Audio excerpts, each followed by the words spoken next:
أعوذ بالله من الشيطان الرجيم. بسم الله الرحمن الرحيم. ألف لام ميم. ذلك الكتاب لا ريب فيه هدى للمتقين الذين يؤمنون بالغيب ويقيمون الصلاة ومما رزقناهم ينفقون والذين يؤمنون بما أنزل إليك وما أنزل من قبلك وبالآخرة هم يوقنون أولئك على هدى من ربهم وأولئك هم المفلحون. إن الذين كفروا سواء عليهم أأنذرتهم أم لم تنذرهم لا يؤمنون. ختم الله على قلوبهم وعلى سمعهم وعلى أبصارهم غشاوة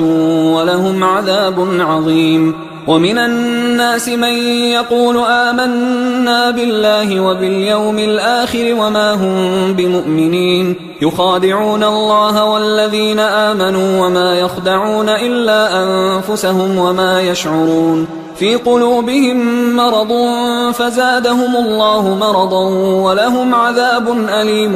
بما كانوا يكذبون. وإذا قيل لهم لا تفسدوا في الأرض قالوا إنما نحن مصلحون ألا إنهم هم المفسدون ولكن لا يشعرون. وإذا قيل لهم آمنوا كما آمن الناس قالوا أنؤمن كما آمن السفهاء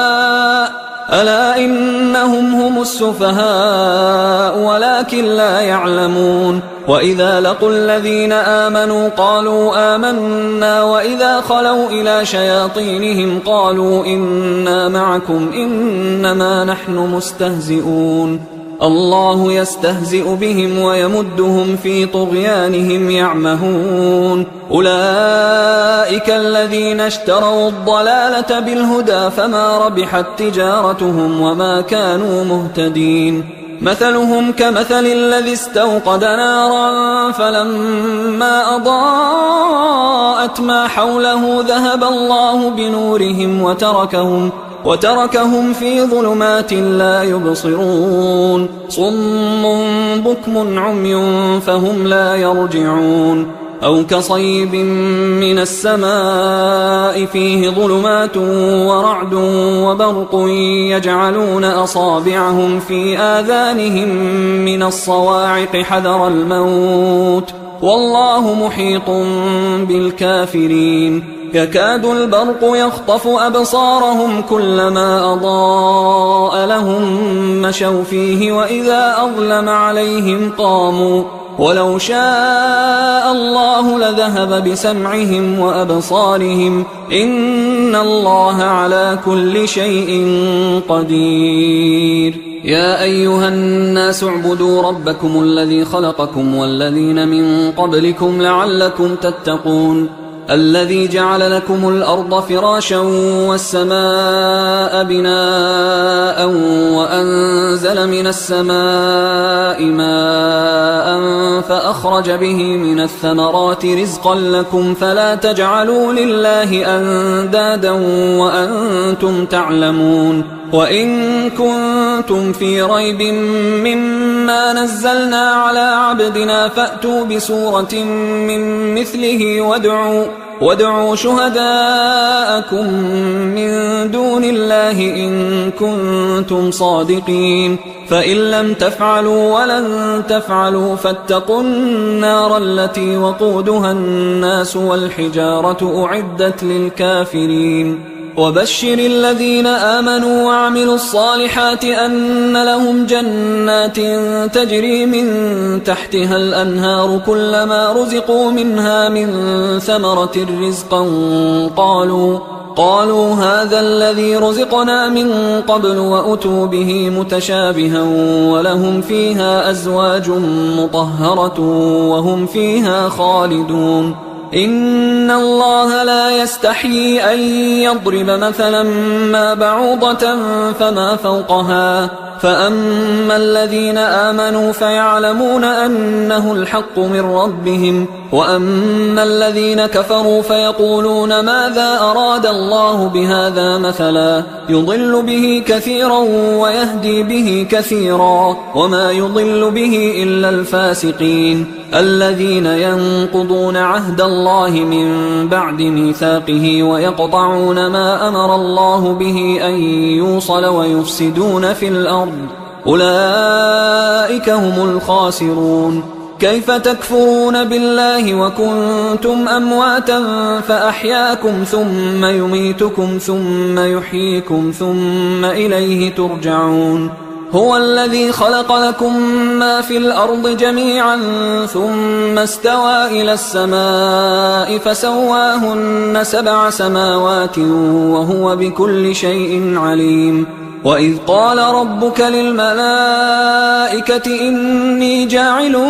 في الأرض خليفة قالوا أتجعل فيها من يفسد فيها ويسفك الدماء ونحن نسبح بحمدك ونقدس لك قال إني أعلم ما لا تعلمون. وعلم آدم الأسماء كلها ثم عرضهم على الملائكة فقال أنبئوني بأسماء هؤلاء إن كنتم صادقين. قالوا سبحانك لا علم لنا إلا ما علمتنا إنك أنت العليم الحكيم. قال يا آدم أنبئهم بأسمائهم فلما أنبأهم بأسمائهم قال ألم أقل لكم إني أعلم غيب السماوات والأرض وأعلم ما تبدون وما كنتم تكتمون. وإذ قلنا للملائكة اسجدوا لآدم فسجدوا إلا إبليس أبى واستكبر وكان من الكافرين. وقلنا يا آدم اسكن أنت وزوجك الجنة وكلا منها رغدا حيث شئتما ولا تقربا هذه الشجرة فتكونا من الظالمين. فأزلهما الشيطان عنها فأخرجهما مما كانا فيه وقلنا اهبطوا بعضكم لبعض عدو ولكم في الأرض مستقر ومتاع إلى حين. فتلقى آدم من ربه كلمات فتاب عليه إنه هو التواب الرحيم. قلنا اهبطوا منها جميعا فإما يأتينكم مني هدى فمن تبع هداي فلا خوف عليهم ولا هم يحزنون. والذين كفروا وكذبوا بآياتنا أولئك أصحاب النار هم فيها خالدون. يا بني إسرائيل اذكروا نعمتي التي أنعمت عليكم وأوفوا بعهدي أوف بعهدكم وإياي فارهبون. وآمنوا بما أنزلت مصدقا لما معكم ولا تكونوا أول كافر به ولا تشتروا بآياتي ثمنا قليلا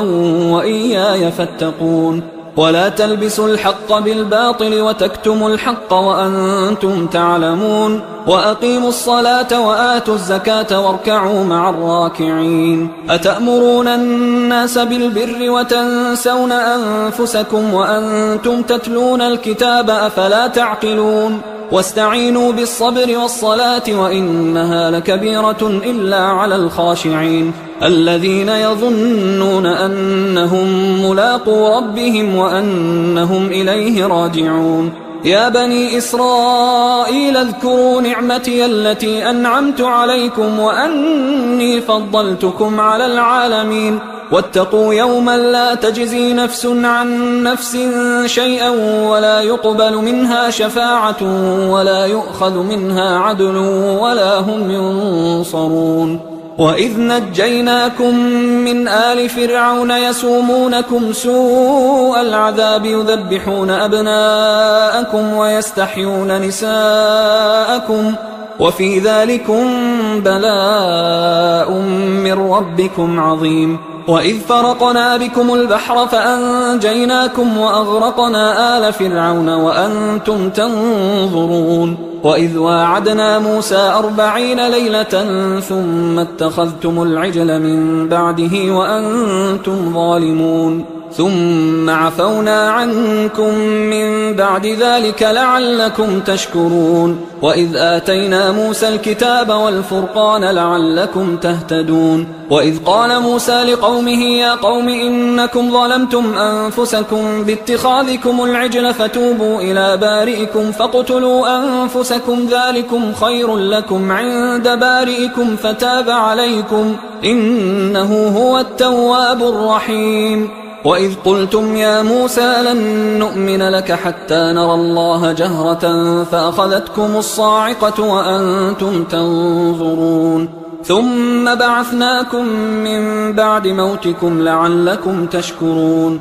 وظللنا عليكم الغمام وأنزلنا عليكم المن والسلوى كلوا من طيبات ما رزقناكم وما ظلمونا ولكن كانوا أنفسهم يظلمون وإذ قلنا ادخلوا هذه القرية فكلوا منها حيث شئتم رغدا وادخلوا الباب سجدا وقولوا حطة نغفر لكم خطاياكم وسنزيد المحسنين فبدل الذين ظلموا قولا غير الذي قيل لهم فأنزلنا على الذين ظلموا رجزا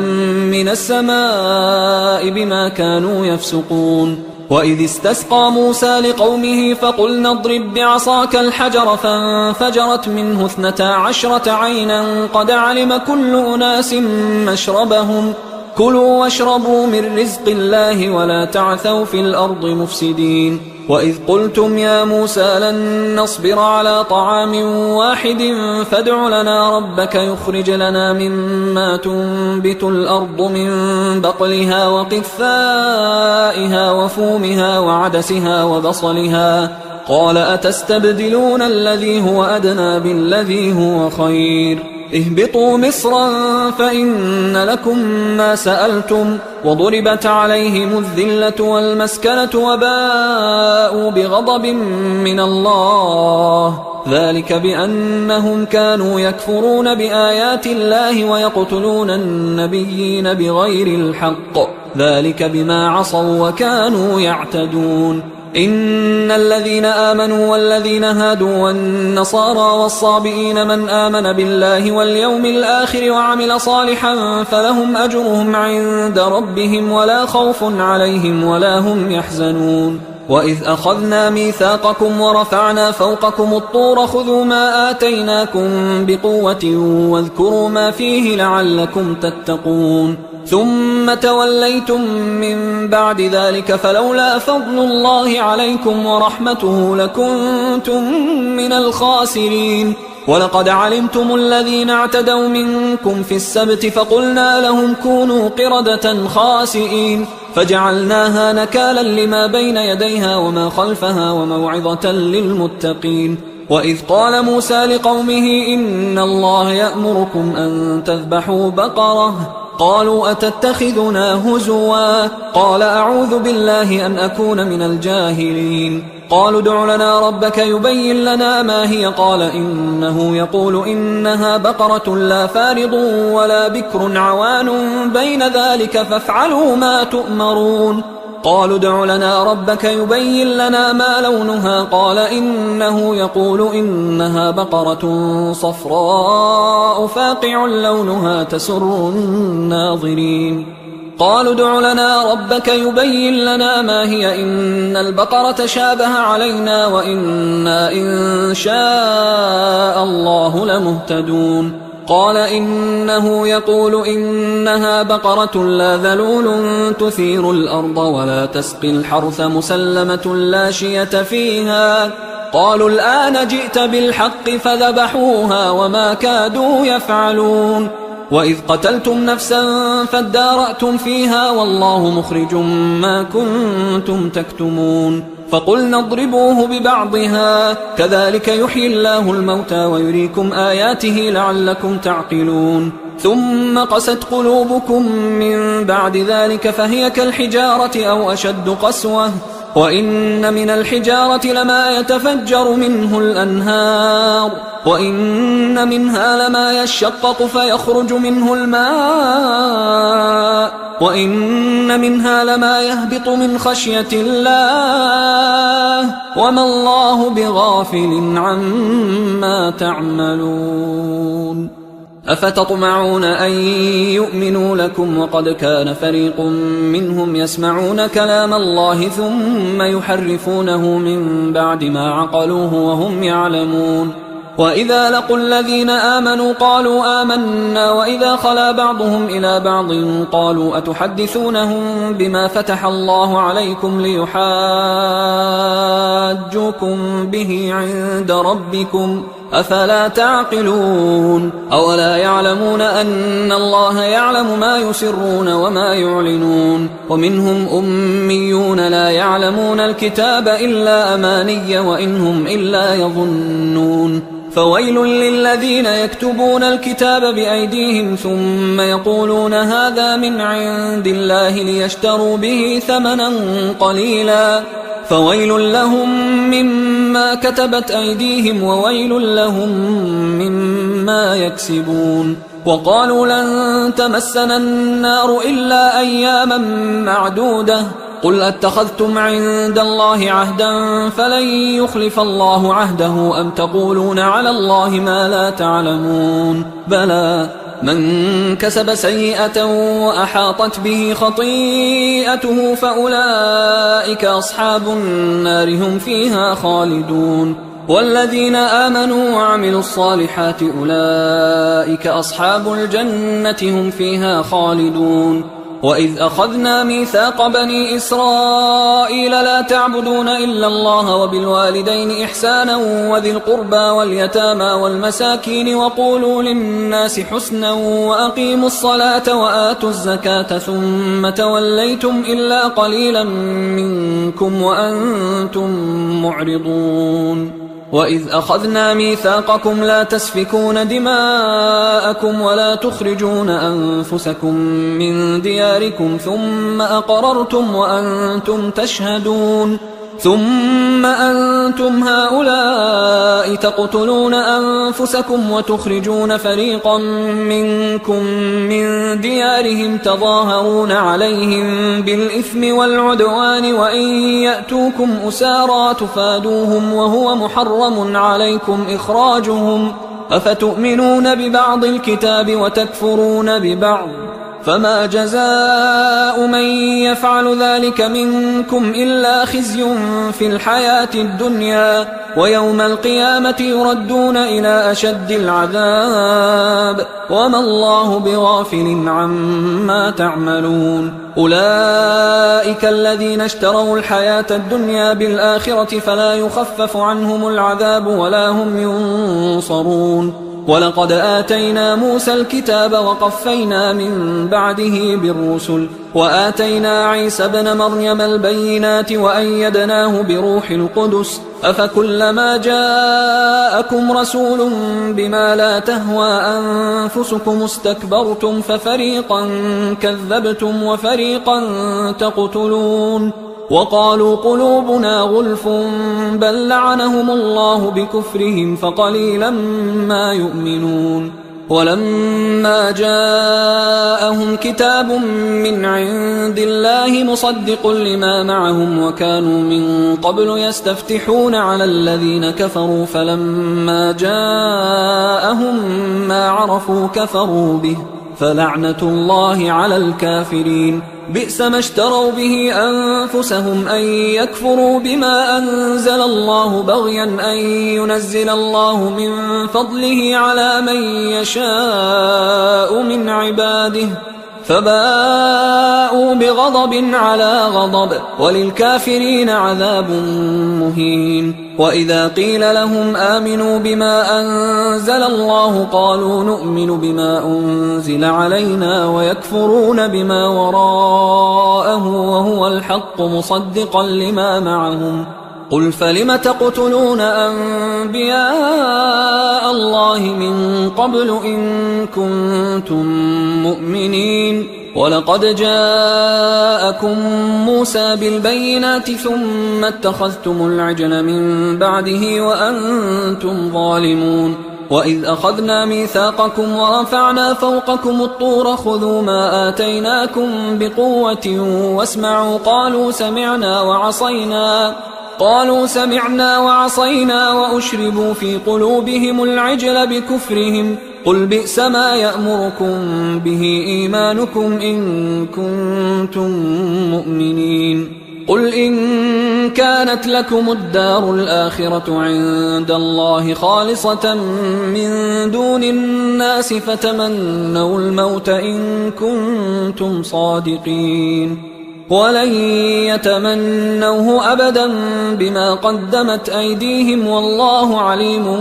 بالظالمين ولتجدنهم أحرص الناس على حياة ومن الذين أشركوا يود أحدهم لو يعمر 1000 سنة وما هو بمزحزحه من العذاب أن يعمر والله بصير بما يعملون قل من كان عدوا لجبريل فإنه نزله على قلبك بإذن الله مصدقا لما بين يديه وهدى وبشرى للمؤمنين من كان عدوا لله وملائكته ورسله وجبريل وميكال فإن الله عدو للكافرين ولقد أنزلنا إليك آيات بينات وما يكفر بها إلا الفاسقون أوكلما عاهدوا عهدا نبذه فريق منهم بل أكثرهم لا يؤمنون ولما جاءهم رسول من عند الله مصدق لما معهم نبذ فريق من الذين أوتوا الكتاب كتاب الله وراء ظهورهم كأنهم لا يعلمون واتبعوا ما تتلو الشياطين على ملك سليمان وما كفر سليمان ولكن الشياطين كفروا يعلمون الناس السحر وما أنزل على الملكين ببابل هاروت وماروت وما يعلمان من أحد حتى يقولا إنما نحن فتنة فلا تكفر فيتعلمون منهما ما يفرقون به بين المرء وزوجه وما هم بضارين به من أحد إلا بإذن الله ويتعلمون ما يضرهم ولا ينفعهم ولقد علموا لمن اشتراه ما له في الآخرة من خلاق ولبئس ما شروا به أنفسهم لو كانوا يعلمون ولو أنهم آمنوا واتقوا لمثوبة من عند الله خير لو كانوا يعلمون يا أيها الذين آمنوا لا تقولوا راعنا وقولوا انظرنا واسمعوا وللكافرين عذاب أليم ما يود الذين كفروا من أهل الكتاب ولا المشركين أن ينزل عليكم من خير من ربكم والله يختص برحمته من يشاء والله ذو الفضل العظيم ما ننسخ من آية أو ننسها نأت بخير منها أو مثلها ألم تعلم أن الله على كل شيء قدير ألم تعلم أن الله له ملك السماوات والأرض وما لكم من دون الله من ولي ولا نصير أم تريدون أن تسألوا رسولكم كما سئل موسى من قبل ومن يتبدل الكفر بالإيمان فقد ضل سواء السبيل ود كثير من أهل الكتاب لو يردونكم من بعد إيمانكم كفارا حسدا من عند أنفسهم من بعد ما تبين لهم الحق فاعفوا واصفحوا حتى يأتي الله بأمره إن الله على كل شيء قدير وأقيموا الصلاة وآتوا الزكاة وما تقدموا لأنفسكم من خير تجدوه عند الله إن الله بما تعملون بصير وقالوا لن يدخل الجنة إلا من كان هودا أو نصارى تلك أمانيهم قل هاتوا برهانكم إن كنتم صادقين بلى من أسلم وجهه لله وهو محسن فله أجره عند ربه ولا خوف عليهم ولا هم يحزنون وقالت اليهود ليست النصارى على شيء وقالت النصارى ليست اليهود على شيء وهم يتلون الكتاب كذلك قال الذين لا يعلمون مثل قولهم فالله يحكم بينهم يوم القيامة فيما كانوا فيه يختلفون ومن أظلم ممن منع مساجد الله أن يذكر فيها اسمه وسعى في خرابها أولئك ما كان لهم أن يدخلوها إلا خائفين لهم في الدنيا خزي ولهم في الآخرة عذاب عظيم ولله المشرق والمغرب فأينما تولوا فثم وجه الله إن الله واسع عليم وقالوا اتخذ الله ولدا سبحانه بل له ما في السماوات والأرض كل له قانتون بديع السماوات والأرض وإذا قضى أمرا فإنما يقول له كن فيكون وقال الذين لا يعلمون لولا يكلمنا الله أو تأتينا آية كذلك قال الذين من قبلهم مثل قولهم تشابهت قلوبهم قد بينا الآيات لقوم يوقنون إنا أرسلناك بالحق بشيرا ونذيرا ولا تسأل عن أصحاب الجحيم ولن ترضى عنك اليهود ولا النصارى حتى تتبع ملتهم قل إن هدى الله هو الهدى ولئن اتبعت أهواءهم بعد الذي جاءك من العلم ما لك من الله من ولي ولا نصير الذين آتيناهم الكتاب يتلونه حق تلاوته أولئك يؤمنون به ومن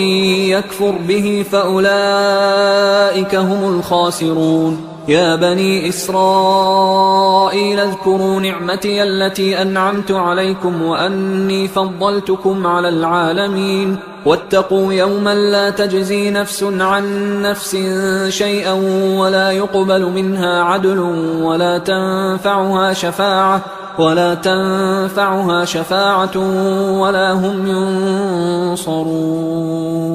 وإذ ابتلى إبراهيم ربه بكلمات فأتمهن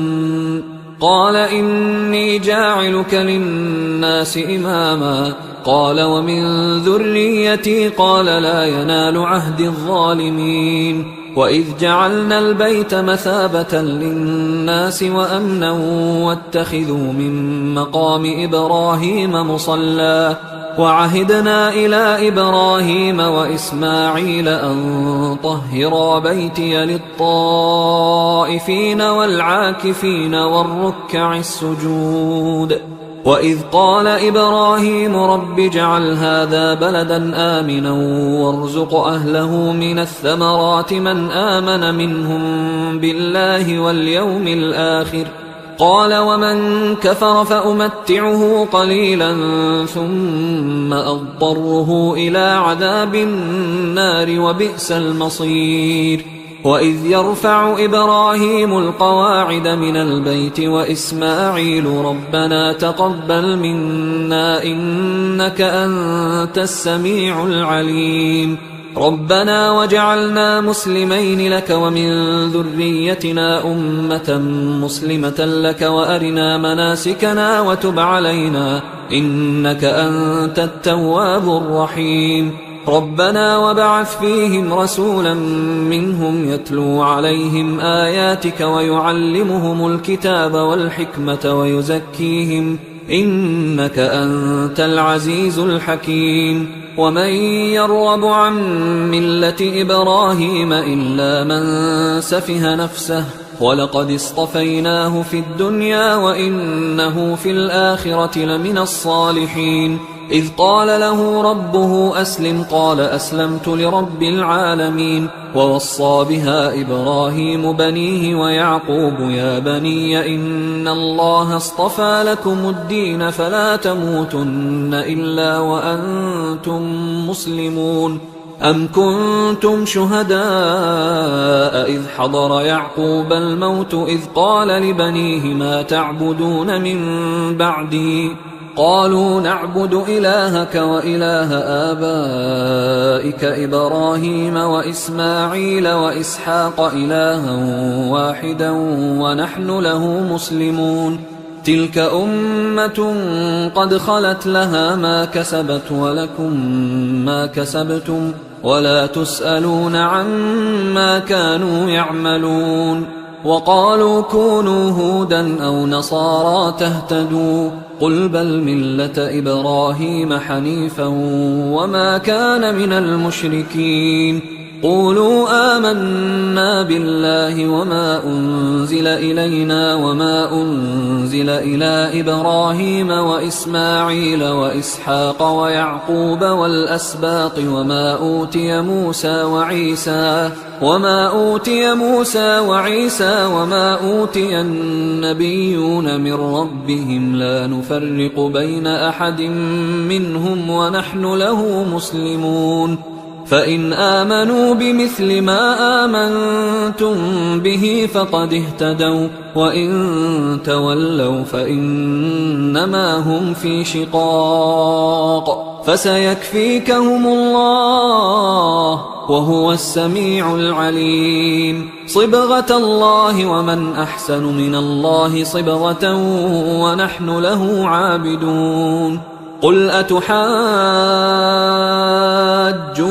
في الله وهو ربنا وربكم ولنا أعمالنا ولكم أعمالكم ونحن له مخلصون. أم تقولون إن إبراهيم وإسماعيل وإسحاق ويعقوب والأسباط كانوا هودا أو نصارى قل أأنتم أعلم أم الله ومن أظلم ممن كتم شهادة عنده من الله وما الله بغافل عما تعملون. تلك أمة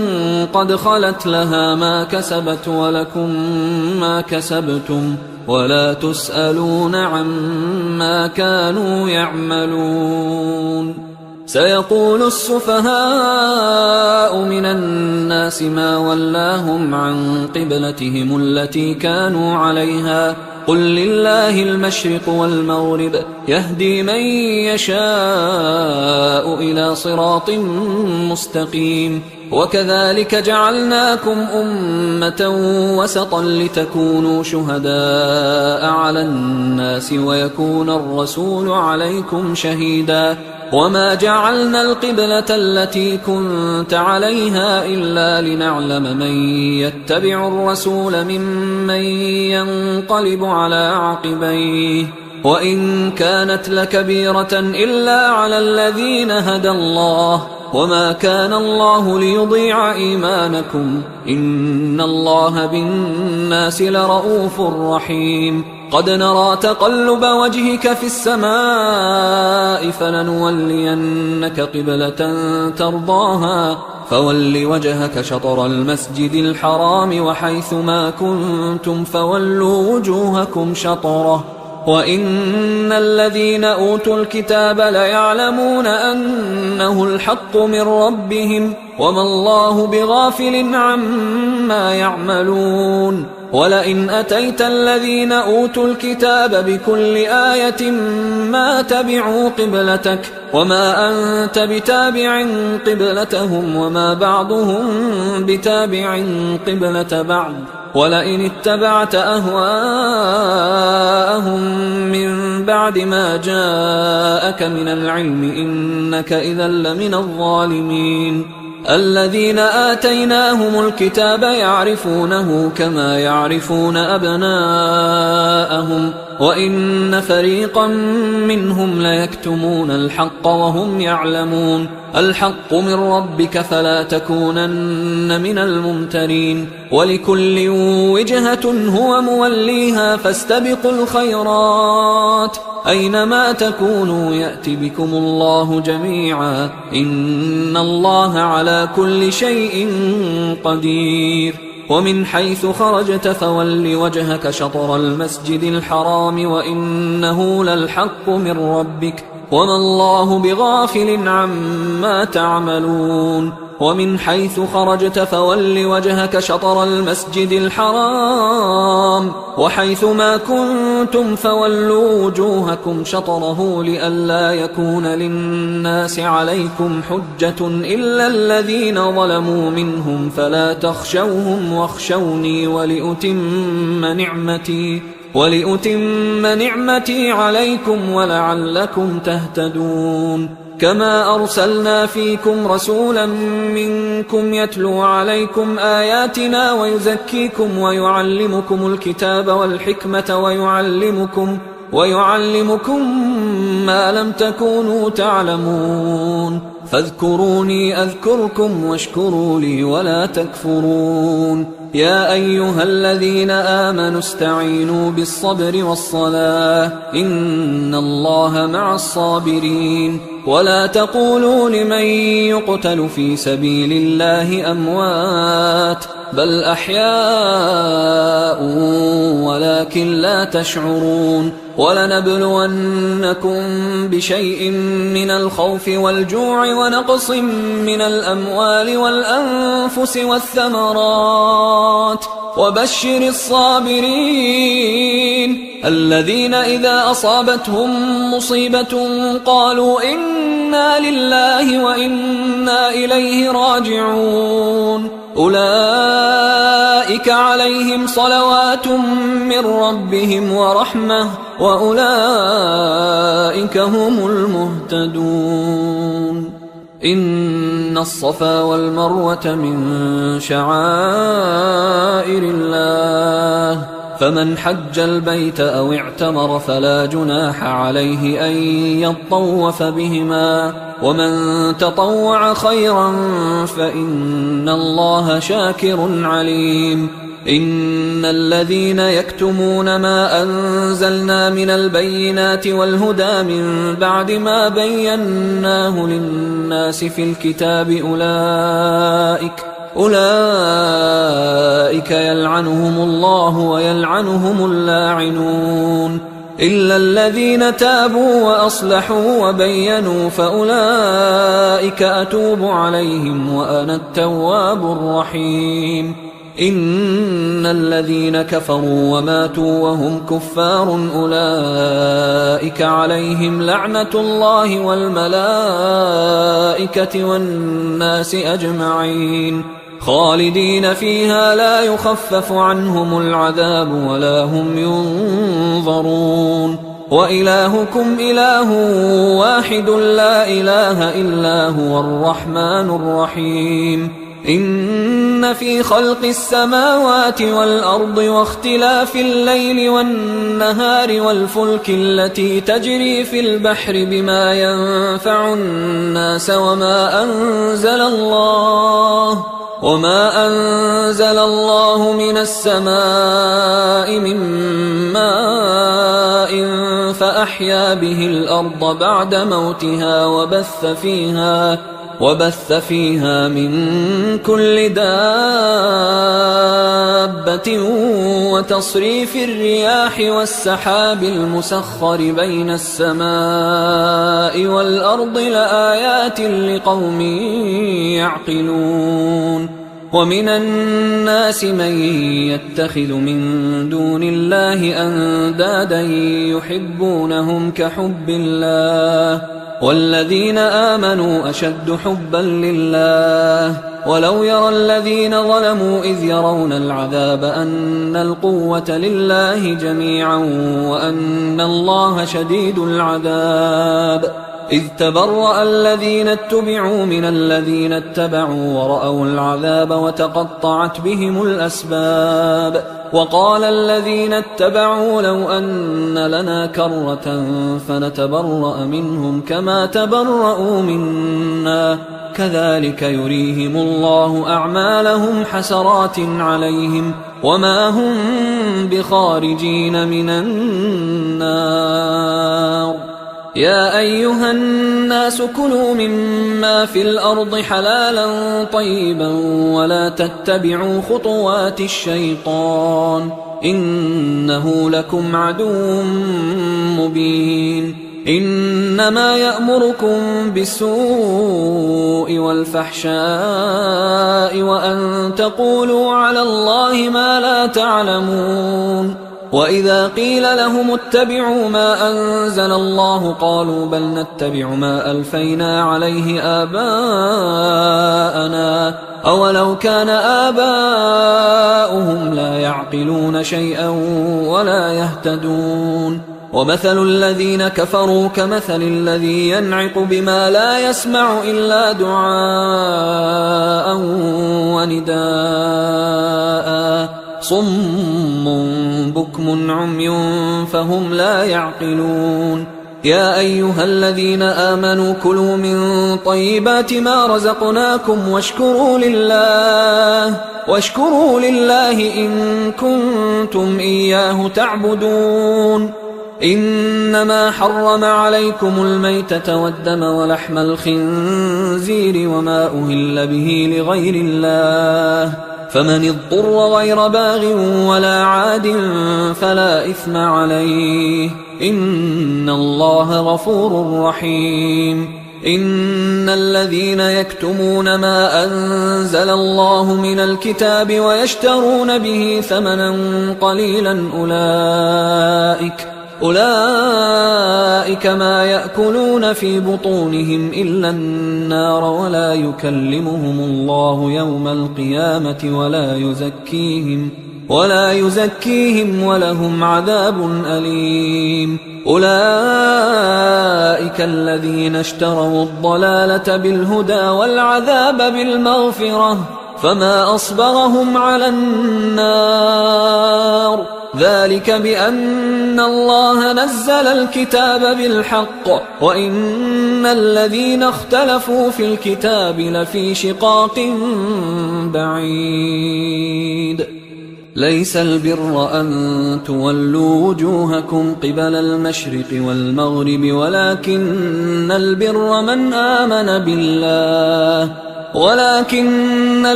من آمن بالله واليوم الآخر والملائكة والكتاب والنبيين وآتى المال على حبه ذوي القربى واليتامى والمساكين وابن السبيل والسائلين وفي الرقاب وأقام الصلاة وآتى الزكاة والموفون بعهدهم إذا عاهدوا والصابرين في البأساء والضراء وحين البأس أولئك الذين صدقوا وأولئك هم المتقون. يا أيها الذين آمنوا كتب عليكم القصاص في القتلى الحر بالحر والعبد بالعبد والأنثى بالأنثى فمن عفي له من أخيه شيء فاتباع بالمعروف وأداء إليه بإحسان ذلك تخفيف من ربكم ورحمة فمن اعتدى بعد ذلك فله عذاب أليم. ولكم في القصاص حياة يا أولي الألباب لعلكم تتقون. كتب عليكم إذا حضر أحدكم الموت إن ترك خيرا الوصية للوالدين والأقربين بالمعروف حقا على المتقين فمن بدله بعدما سمعه فإنما إثمه على الذين يبدلونه إن الله سميع عليم. فمن خاف من موص جنفا أو إثما فأصلح بينهم فلا إثم عليه إن الله غفور رحيم. يا أيها الذين آمنوا كتب عليكم الصيام كما كتب على الذين من قبلكم لعلكم تتقون أياما معدودات، فمن كان منكم مريضا أو على سفر فعدة من أيام أخر، وعلى الذين يطيقونه فدية طعام مسكين، فمن تطوع خيرا فهو خير له، وأن تصوموا خير لكم إن كنتم تعلمون. شهر رمضان الذي أنزل فيه القرآن هدى للناس وبينات من الهدى والفرقان، فمن شهد منكم الشهر فليصم، ومن كان مريضا أو على سفر فعدة من أيام أخر، يريد الله بكم اليسر ولا يريد بكم العسر ولتكملوا العدة ولتكبروا الله على ما هداكم ولعلكم تشكرون. وإذا سألك عبادي عني فإني قريب أجيب دعوة الداعي إذا دعان، فليستجيبوا لي وليؤمنوا بي لعلهم يرشدون. أحل لكم ليلة الصيام الرفث إلى نسائكم هن لباس لكم وأنتم لباس لهن، علم الله أنكم كنتم تختانون أنفسكم فتاب عليكم وعفى عنكم، فالآن باشروهن وابتغوا ما كتب الله لكم، وكلوا واشربوا حتى يتبين لكم الخيط الأبيض من الخيط الأسود من الفجر، ثم أتموا الصيام إلى الليل، ولا تباشروهن وأنتم عاكفون في المساجد، تلك حدود الله فلا تقربوها، كذلك يبين الله آياته للناس لعلهم يتقون. ولا تأكلوا أموالكم بينكم بالباطل وتدلوا بها إلى الحكام لتأكلوا فريقا من أموال الناس بالإثم وأنتم تعلمون. يسألونك عن الأهلة قل هي مواقيت للناس والحج، وليس البر بأن تأتوا البيوت من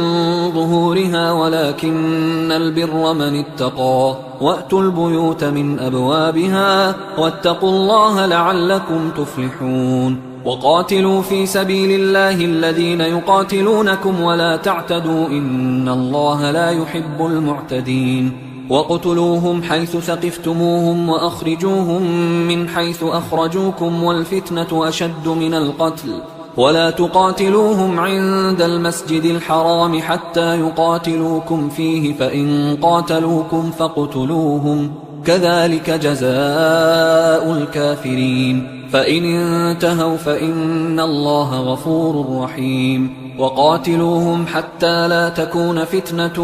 ويكون الدين لله، فإن انتهوا فلا عدوان إلا على الظالمين.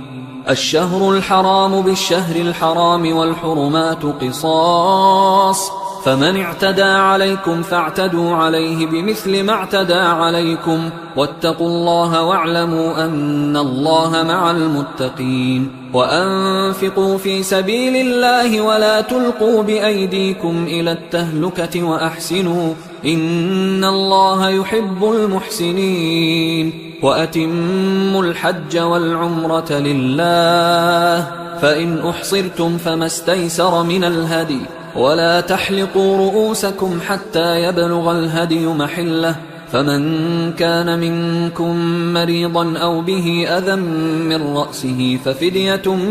من صيام أو صدقة أو نسك، فإذا أمنتم فمن تمتع بالعمرة إلى الحج فما استيسر من الهدي، فمن لم يجد فصيام 3 أيام في الحج و7 إذا رجعتم، تلك 10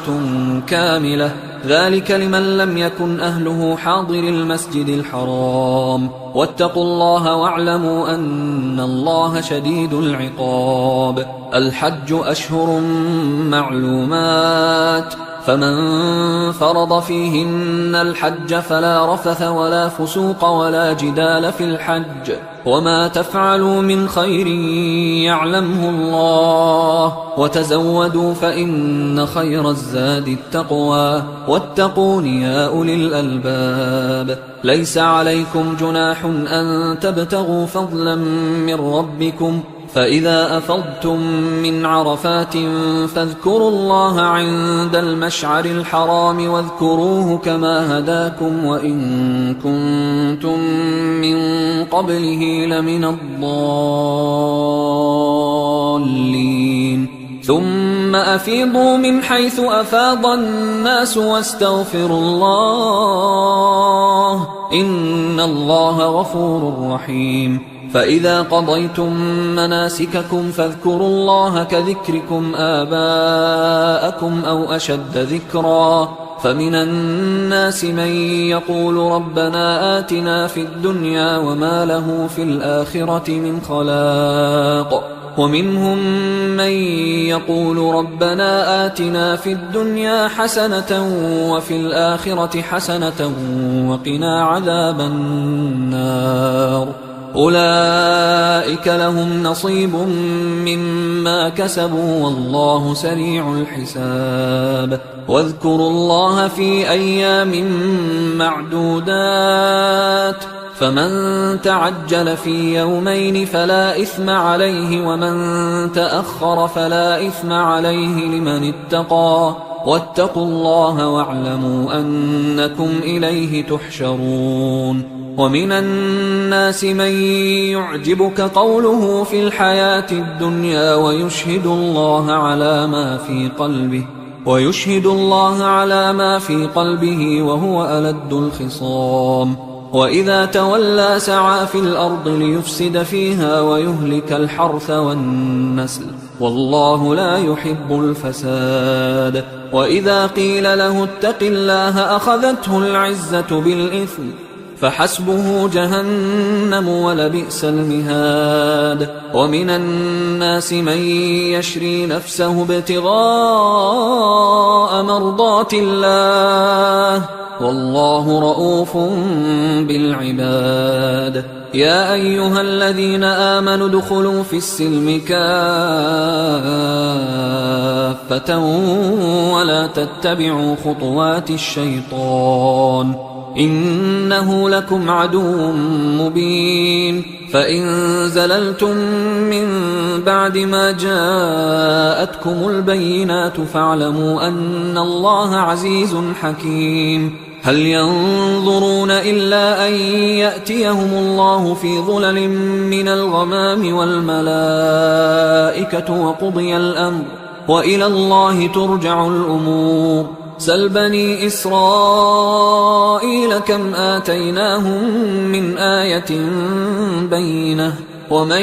يبدل نعمة الله من بعد ما جاءته فإن الله شديد العقاب زين للذين كفروا الحياة الدنيا ويسخرون من الذين آمنوا والذين اتقوا فوقهم يوم القيامة والله يرزق من يشاء بغير حساب كان الناس أمة واحدة فبعث الله النبيين مبشرين ومنذرين وأنزل معهم الكتاب بالحق ليحكم بين الناس فيما اختلفوا فيه وما اختلف فيه إلا الذين أوتوه من بعد ما جاءتهم البينات بغيا بينهم فهدى الله الذين آمنوا لما اختلفوا فيه من الحق بإذنه والله يهدي من يشاء إلى صراط مستقيم أم حسبتم أن تدخلوا الجنة ولما يأتكم مثل الذين خلوا من قبلكم مستهم البأساء والضراء وزلزلوا حتى يقول الرسول والذين آمنوا معه متى نصر الله ألا إن نصر الله قريب يسألونك ماذا ينفقون قل ما أنفقتم من خير فللوالدين والأقربين واليتامى والمساكين وابن السبيل وما تفعلوا من خير فإن الله به عليم كتب عليكم القتال وهو كره لكم وعسى أن تكرهوا شيئا وهو خير لكم وعسى أن تحبوا شيئا وهو شر لكم والله يعلم وأنتم لا تعلمون يسألونك عن الشهر الحرام قتال فيه قل قتال فيه كبير وصد عن سبيل الله وكفر به والمسجد الحرام وإخراج أهله منه أكبر عند الله والفتنة أكبر من القتل ولا يزالون يقاتلونكم حتى يردوكم عن دينكم إن استطاعوا ومن يرتدد منكم عن دينه فيمت وهو كافر فأولئك حبطت أعمالهم في الدنيا والآخرة وأولئك أصحاب النار هم فيها خالدون إن الذين آمنوا والذين هاجروا وجاهدوا في سبيل الله أولئك يرجون رحمة الله والله غفور رحيم يسألونك عن الخمر والميسر قل فيهما إثم كبير ومنافع للناس وإثمهما أكبر من نفعهما ويسألونك ماذا ينفقون قل العفو كذلك يبين الله لكم الآيات لعلكم تتفكرون في الدنيا والآخرة ويسألونك عن اليتامى قل إصلاح لهم خير وإن تخالطوهم فإخوانكم والله يعلم المفسد من المصلح ولو شاء الله لأعنتكم إن الله عزيز حكيم ولا تنكحوا المشركات حتى يؤمن ولأمة مؤمنة خير من مشركة ولو أعجبتكم ولا تنكحوا المشركين حتى يؤمنوا ولعبد مؤمن خير من مشرك ولو أعجبكم أولئك يدعون إلى النار والله يدعو إلى الجنة والمغفرة بإذنه ويبين آياته للناس لعلهم يتذكرون ويسألونك عن المحيض قل هو أذى فاعتزلوا النساء في المحيض ولا تقربوهن حتى يطهرن فإذا تطهرن فأتوهن من حيث أمركم الله إن الله يحب التوابين ويحب المتطهرين نساؤكم حرث لكم فأتوا حرثكم أنى شئتم وقدموا لأنفسكم واتقوا الله واعلموا أنكم ملاقوه وبشر المؤمنين ولا تجعلوا الله عرضة لأيمانكم أن تبروا وتتقوا وتصلحوا بين الناس والله سميع عليم لا يؤاخذكم الله باللغو في أيمانكم ولكن يؤاخذكم بما كسبت قلوبكم والله غفور حليم للذين يؤلون من نسائهم تربص 4 أشهر فإن فاءوا فإن الله غفور رحيم وإن عزموا الطلاق فإن الله سميع عليم والمطلقات يتربصن بأنفسهن 3 قروء ولا يحل لهن أن يكتمن ما خلق الله في أرحامهن إن كن يؤمن بالله واليوم الآخر وبعولتهن أحق بردهن في ذلك إن أرادوا إصلاحا ولهن مثل الذي عليهن بالمعروف وللرجال عليهن درجة والله عزيز حكيم الطلاق 2 فإمساك بمعروف أو تسريح بإحسان ولا يحل لكم أن تأخذوا مما آتيتموهن شيئا إلا أن يخافا ألا يقيما حدود الله فإن خفتم ألا يقيما حدود الله فلا جناح عليهما فيما افتدت به، تلك حدود الله فلا تعتدوها، ومن يتعد حدود الله فأولئك هم الظالمون. فإن طلقها فلا تحل له من بعد حتى تنكح زوجا غيره، فإن طلقها فلا جناح عليهما أن يتراجعا إن ظنا أن يقيما حدود الله، وتلك حدود الله يبينها لقوم يعلمون. وإذا طلقتم النساء فبلغن أجلهن فأمسكوهن بمعروف أو سرحوهن بمعروف، ولا تمسكوهن ضرارا لتعتدوا، ومن يفعل ذلك فقد ظلم نفسه. ولا تتخذوا آيات الله هزوا، واذكروا نعمة الله عليكم وما أنزل عليكم من الكتاب والحكمة يعظكم به، واتقوا الله واعلموا أن الله بكل شيء عليم. وإذا طلقتم النساء فبلغن أجلهن فلا تعضلوهن أن ينكحن أزواجهن إذا تراضوا بينهم بالمعروف، ذلك يوعظ به من كان منكم يؤمن بالله واليوم الآخر، ذلكم أزكى لكم وأطهر، والله يعلم وأنتم لا تعلمون. والوالدات يرضعن أولادهن حولين كاملين لمن أراد أن يتم الرضاعة، وعلى المولود له رزقهن وكسوتهن بالمعروف، لا تكلف نفس إلا وسعها، لا تضار والدة بولدها ولا مولود له بولده، وعلى الوارث مثل ذلك، فإن أرادا فصالا عن تراض منهما وتشاور فلا جناح عليهما. وإن أردتم أن تسترضعوا أولادكم فلا جناح عليكم إذا سلمتم ما آتيتم بالمعروف، واتقوا الله واعلموا أن الله بما تعملون بصير. والذين يتوفون منكم ويذرون أزواجا يتربصن بأنفسهن 4 أشهر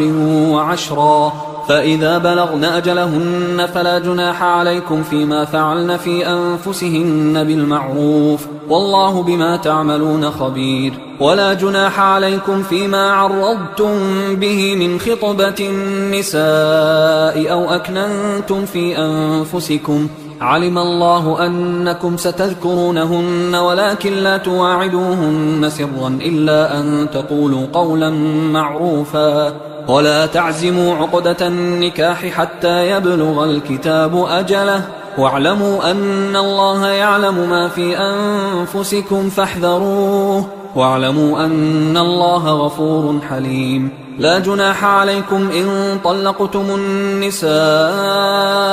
ما لم تمسوهن أو تفرضوا لهن فريضة، ومتعوهن على الموسع قدره وعلى المقتر قدره متاعا بالمعروف حقا على المحسنين. وإن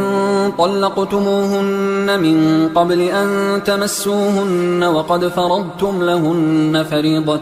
فنصف ما فرضتم إلا أن يعفون أو يعفو الذي بيده عقدة النكاح، وأن تعفوا أقرب للتقوى، ولا تنسوا الفضل بينكم، إن الله بما تعملون بصير. حافظوا على الصلوات والصلاة الوسطى وقوموا لله قانتين، فإن خفتم فرجالا أو ركبانا، فإذا أمنتم فاذكروا الله كما علمكم ما لم تكونوا تعلمون. والذين يتوفون منكم ويذرون أزواجا وصية لأزواجهم متاعا إلى الحول غير إخراج، فإن خرجن فلا جناح عليكم فيما فعلن في أنفسهن من معروف، والله عزيز حكيم. وللمطلقات متاع بالمعروف حقا على المتقين، كذلك يبين الله لكم آياته لعلكم تعقلون. ألم تر إلى الذين خرجوا من ديارهم وهم ألوف حذر الموت فقال لهم الله موتوا ثم أحياهم، إن الله لذو فضل على الناس ولكن أكثر الناس لا يشكرون. وقاتلوا في سبيل الله واعلموا أن الله سميع عليم. من ذا الذي يقرض الله قرضا حسنا فيضاعفه له أضعافا كثيرة، والله يقبض ويبسط وإليه ترجعون. ألم تر إلى الملأ من بني إسرائيل من بعد موسى إذ قالوا لنبي له مبعث لنا ملكا نقاتل في سبيل الله، قال هل عسيتم إن كتب عليكم القتال ألا تقاتلوا؟ قالوا وما لنا ألا نقاتل في سبيل الله وقد أخرجنا من ديارنا وأبنائنا، فلما كتب عليهم القتال تولوا إلا قليلا منهم، والله عليم بالظالمين. وقال لهم نبيهم إن الله قد بعث لكم طالوت ملكا، قالوا أنى يكون له الملك علينا ونحن أحق بالملك منه ولم يؤت سعة من المال، قال إن الله اصطفاه عليكم وزاده بسطة في العلم والجسم، والله يؤتي ملكه من يشاء والله واسع عليم. وقال لهم نبيهم إن آية ملكه أن يأتيكم التابوت فيه سكينة من ربكم وبقية مما ترك آل موسى وآل هارون تحمله الملائكة، إن في ذلك لآية لكم إن كنتم مؤمنين. فلما فصل طالوت بالجنود قال إن الله مبتليكم بنهر فمن شرب منه فليس مني ومن لم يطعمه فإنه مني إلا من اغترف غرفة بيده، فشربوا منه إلا قليلا منهم. فلما جاوزه هو والذين آمنوا معه قالوا لا طاقة لنا اليوم بجالوت وجنوده،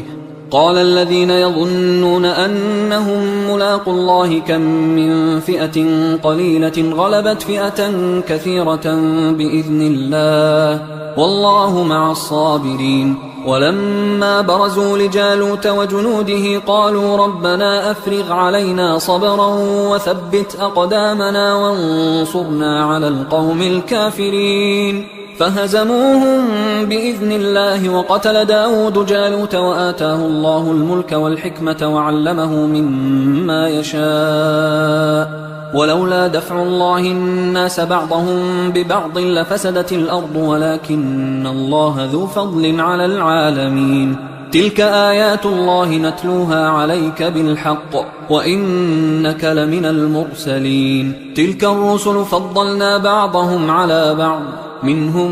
من كلم الله ورفع بعضهم درجات، وآتينا عيسى ابن مريم البينات وأيدناه بروح القدس، ولو شاء الله ما اقتتل الذين من بعدهم من بعد ما جاءتهم البينات ولكن اختلفوا فمنهم من آمن ومنهم من كفر، ولو شاء الله ما اقتتلوا ولكن الله يفعل ما يريد. يا أيها الذين آمنوا أنفقوا مما رزقناكم من قبل أن يأتي يوم لا بيع فيه ولا خلة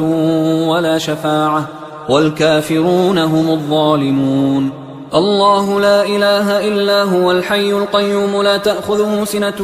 ولا نوم، له ما في السماوات وما في الأرض، من ذا الذي يشفع عنده إلا بإذنه، يعلم ما بين أيديهم وما خلفهم ولا يحيطون بشيء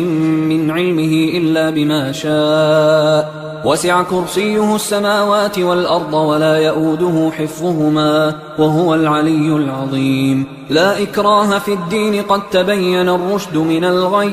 فمن يكفر بالطاغوت ويؤمن بالله فقد استمسك بالعروة الوثقى لا انفصام لها، والله سميع عليم. الله ولي الذين آمنوا يخرجهم من الظلمات إلى النور، والذين كفروا أولياؤهم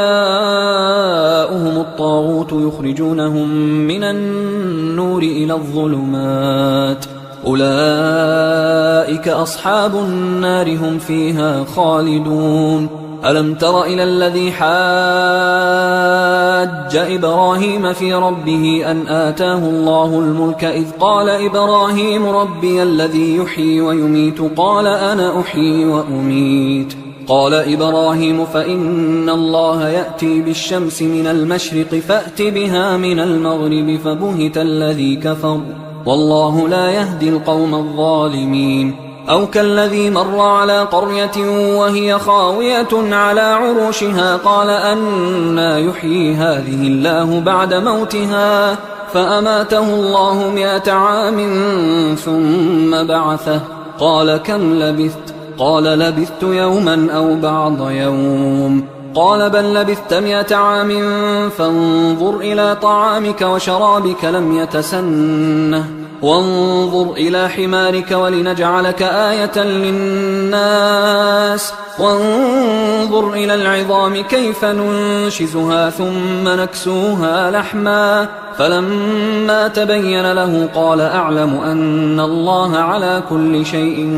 قدير. وإذ قال إبراهيم رب أرني كيف تحيي الموتى قال أولم تؤمن قال بلى ولكن ليطمئن قلبي قال فخذ 4 من الطير فصرهن إليك ثم اجعل على كل جبل منهن جزءا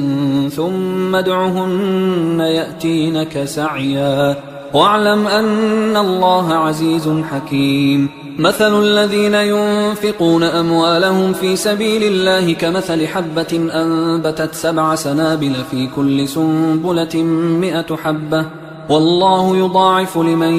يشاء والله واسع عليم. الذين ينفقون أموالهم في سبيل الله ثم لا يتبعون ما أنفقوا منا ولا أذى لهم أجرهم عند ربهم ولا خوف عليهم ولا هم يحزنون. قول معروف ومغفرة خير من صدقة يتبعها أذى والله غني حليم. يا أيها الذين آمنوا لا تبطلوا صدقاتكم بالمن والأذى كالذي ينفق ماله رئاء الناس ولا يؤمن بالله واليوم الآخر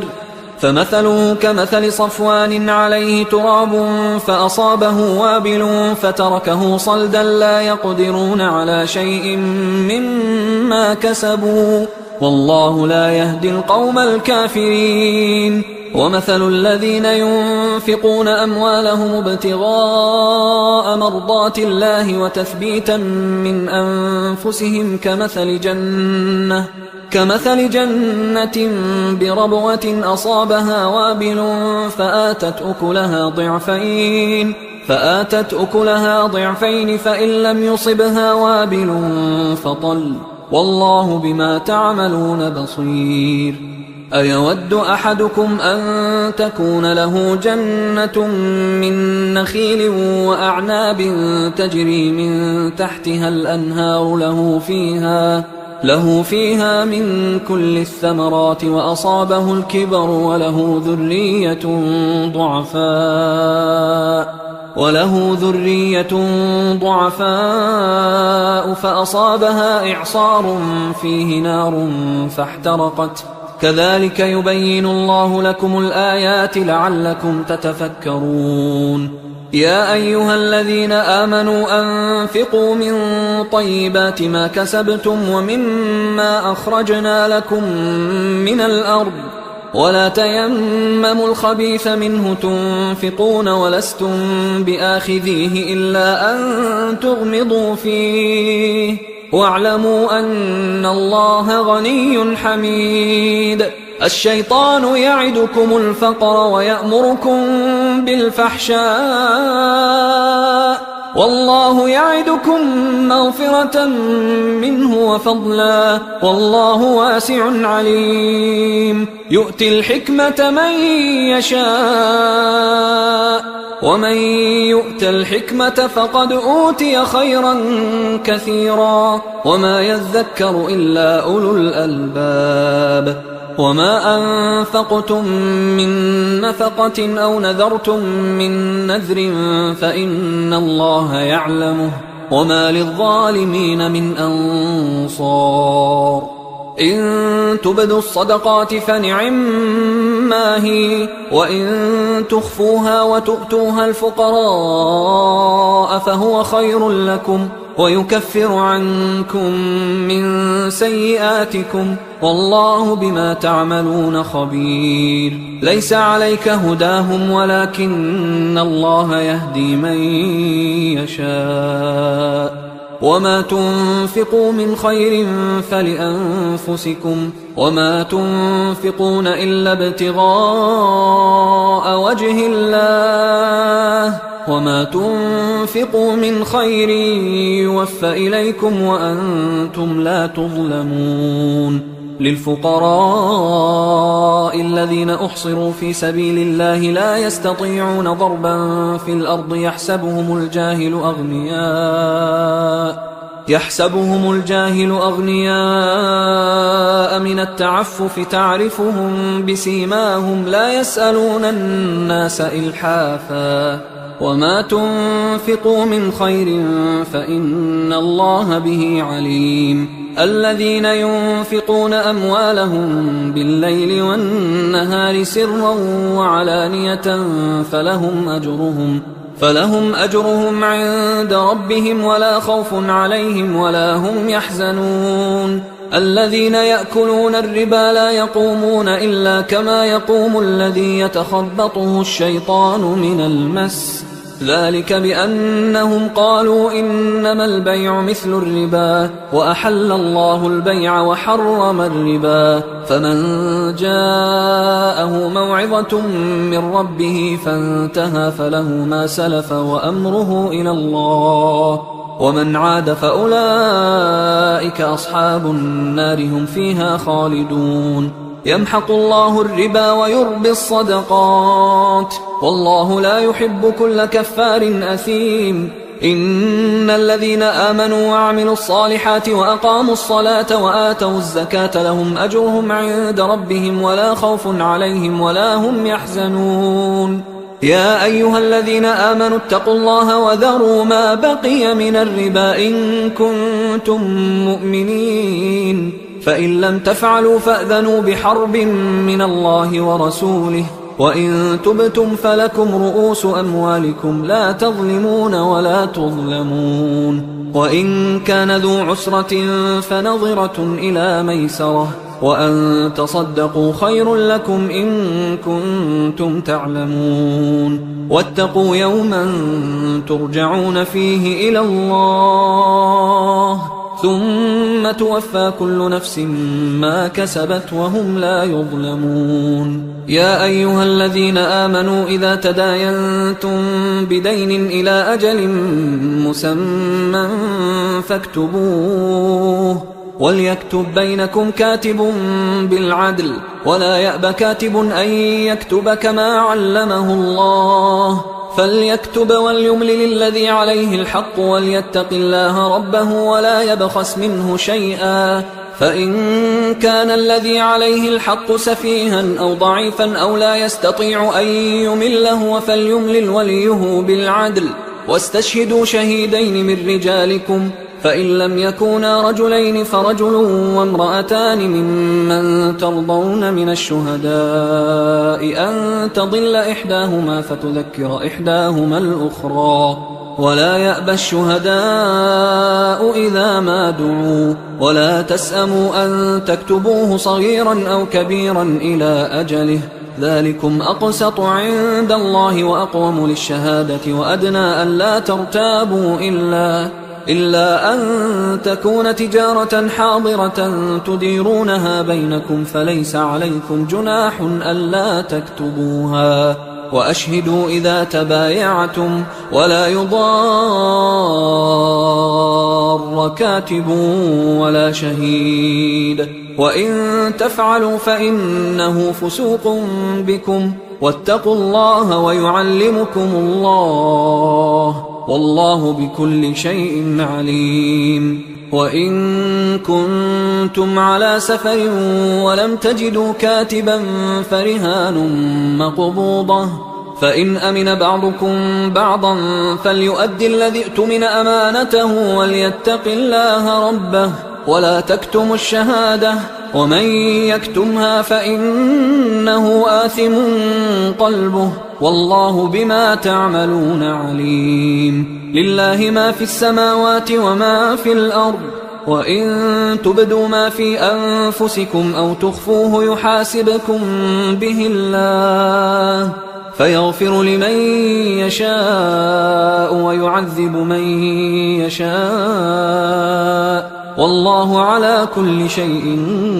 قدير. آمن الرسول بما أنزل إليه من ربه والمؤمنون كل آمن بالله وملائكته وكتبه ورسله لا نفرق بين أحد من رسله، وقالوا سمعنا وأطعنا غفرانك ربنا وإليك المصير. لا يكلف الله نفسا إلا وسعها، لها ما كسبت وعليها ما اكتسبت، ربنا لا تؤاخذنا إن نسينا أو أخطأنا، ربنا ولا تحمل علينا إصرا كما حملته على الذين من قبلنا، ربنا ولا تحملنا ما لا طاقة لنا به، واعف عنا واغفر لنا وارحمنا، أنت مولانا فانصرنا على القوم الكافرين. حصريا على قارئ القرآن.